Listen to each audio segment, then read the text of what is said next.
კლასიკური სქემით როგორც წესი, რიგი ასეთია, რომ გარემოზე ზემოქმედების შეფასებას გარკვეული სპეციალიზირებული ორგანიზაციები აწარმოებენ და არა არასამთავრობო ორგანიზაციები. მე მგონია, რომ უფრო არასამთავრობო ორგანიზაციების პროფილი, დანიშნულება არის ის, რომ გააკონტროლოს ხელისუფლების, ასე ვთქვათ, გარკვეული მოქმედებები, გარკვეული დასკვნები, პროექტები, რაღაცა პროგრამები. ეს უფრო მეჩვენება მე არასამთავრობო ორგანიზაციების დანიშნულებად. თქვენ ამიტომ კითხვა შემდეგში მდგომარეობს, რამ გაიძულათ, რომ თქვენ ეს სამუშაო ვთქვათ, აგեղოთ.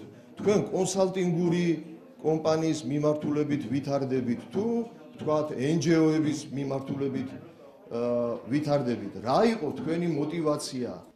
მადლობთ კითხვებისთვის პირველ რიგში.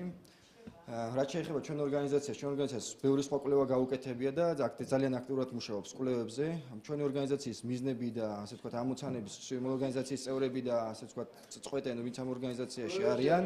დიახ, ეს არის ერთ-ერთი კვლევა, რომელიც ჩვენ გავაკეთეთ. სხვა მსგავსი ტიპის კვლევებიც გაუკეთებია ჩვენ და ჩვენ არ ვფიქრობთ ამით, რომ რამეს ვინმეს დისკრედიტაციას ვაკეთებ. ძალიან გთხოვთ, როცა ბატონ ლაშავს გთხოვთ, როცა პოპულისტური რაღაც გამოსვლებით გამოდის და რაღაც სენსი ხსენიებს, რომ რაღაცაზე ლობირებს, შეგვახსენოს ერთი როდის დავალობირეთ და როდის თქვა ჩვენმა ორგანიზაციამ, რომ ეხლა თქვენთან რა გამოდის, არ უჩვენებთ, თქვენთან ბევრი სხვა რაღაცა გამოდის. არ გიპასუხეთ ბატონ ლაშა, ძალიან გთხოვთ, რომ რაღაცა რაც თქვენ რაღაცა ესე გამოდის. ну თქვენთვის შეიძლება ესე გამოდის, შეიძლება არ გამოდის. დიდი მადლობა. ჩვენ ამ პროექტის მომზადების ფარგლებში ყავდა ჩართული ძალიან ბევრი ქართველი, ყველაზე გამოცდილი ექსპერტი. ესეთ მსგავსი ტიპის დოკუმენტი მინდა გითხრათ, რომ არ მომზადებულა. ამხელა გამოცდილებით, ასე ვთქვათ, ამხელა ენერგია ამაში არავის არ ჩაუდია. ჩვენთვის ძალიან მნიშვნელოვანი იყო, რომ ამ პროექტზე მომზადებულიყო კარგი დასკვნა. ჩვენ მივიღეთ ამ დასკვნის მომზადებაში მონაწილეობა. დავდეთ დოკუმენტი, არანაირი ჩვენ საქართველოს კანონმდებლობით უკაცრავად ბატონო მე ხმა არ მომიღეთ თქვენ როცა საუბრობდით და მაშინ თქვენც მომისმენთ ერთი წუთი როცა მე ვსაუბრობ ძალიან გქონდ. ის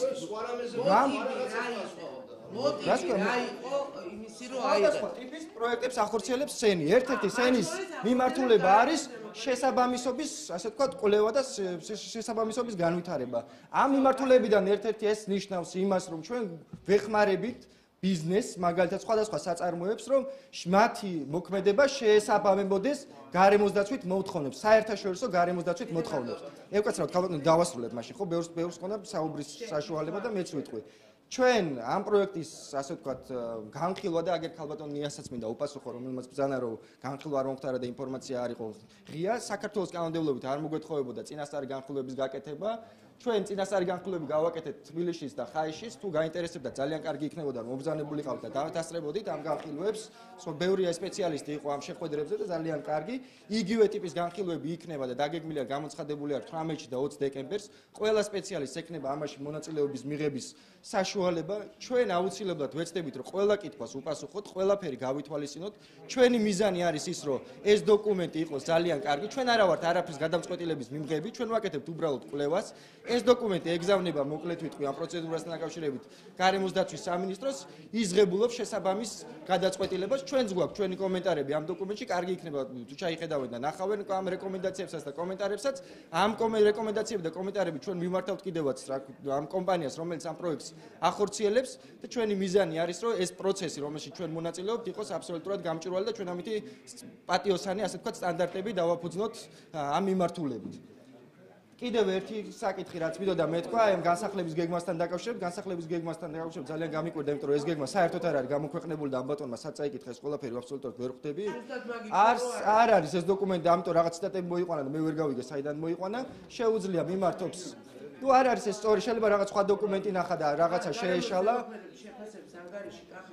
განსახლების გეგმა რაღაც იქ არის სოციალური ნაწილი ძალიან ზოგადად. წერის სწორედ ის საკითხები არის მოცული, უნდა იყოს მოცული, ჩვენ არ ვიცით რა არის და როგორ არის მოცული. აი ამ განსახლების გეგმაში, რომელზეც ის ორგანიზაცია, კომპანია უნდა მუშაობდეს და როცა ნახავს, ასე ვთქვათ, იმ დოკუმენტს, მაშინ შეიძლება უბრალოდ მე ამ ინფორმაციის საკითხი მინდა მივაწოდო ამ ადამიანს და სხვები რომ შეცდომაში არ შეიყვანოს, იმიტომ რომ ეს მნიშვნელოვანი საკითხია, შეიძლება რაღაცა გაუგებრობა გამოიწვიოს.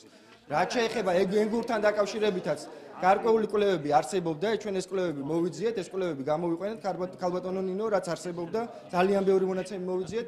ჩვენ ვიღებთ ასე ვთქვათ, თქვენს რეკომენდაციებს, მოვისმენთ, ყველაფერს განვიხილავთ, თქვენ მოგაწვით კიდევაც ასე ვთქვათ რა და ჩამოთვლილიც არის ასე ვთქვათ პროექტში რა კვლევები იყო გამოყენებული, ძალიან ბევრი ექსპერტთან ვიმუშავეთ და ვეცადეთ ყველა ის ადამიანი მოგვეცვა, ვისაც გარკვეული შეხება ჰქონდა ამ საკითხთან და რა თქმა უნდა თავის პროფესიონალიზმიდან გამოდიან. თუმცა სულ ყველას რა თქმა უნდა ვერ დავხმარავთ, იმიტომ რომ ასე არ შეიძლება ყოფილიყო რაღაც 200 კაციანი ჯგუფი.